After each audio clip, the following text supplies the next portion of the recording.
यी सेवादेखि बिजुलीको बिल भुक्तानी गर्ने तरिका। फर्स्टमा बिलमा कति रकम आइरहेको छ त्यो अमाउन्ट आफ्नो ई सेवा वालेटमा जम्मा गर्नुहोस्।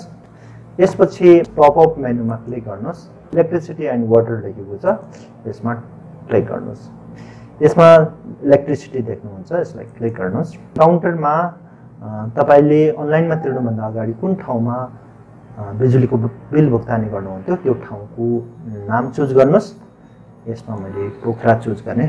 यो एससी नम्बर भनेको विद्युत प्राधिकरणले दिएको बुकमा हेर्नुहुन्छ भने त्यहाँ ग्राहक नम्बर भनेर लेखेको हुन्छ, बिलमा एससी नम्बर नै लेखेको हुन्छ।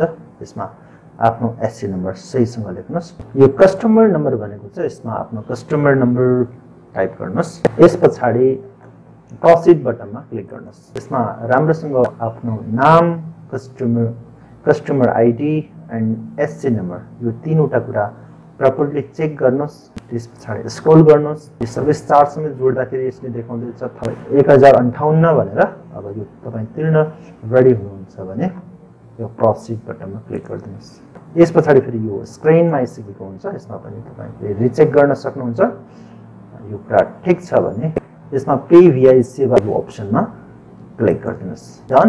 यसलाई तपाईँ प्रिन्ट आउट गर्नुहुन्छ भने बटनमा क्लिक गर्नुहोस्। यो डाउनलोड भइसकेको छ र यो तपाईँको डाउनलोड फोल्डरमा गएर सेभ हुनेछ। यसलाई हामी क्लिक गरेर हेर्न पनि सक्छौँ। यसरी हामी विद्युत प्राधिकरणको बिल भुक्तानी गर्न सक्छौँ।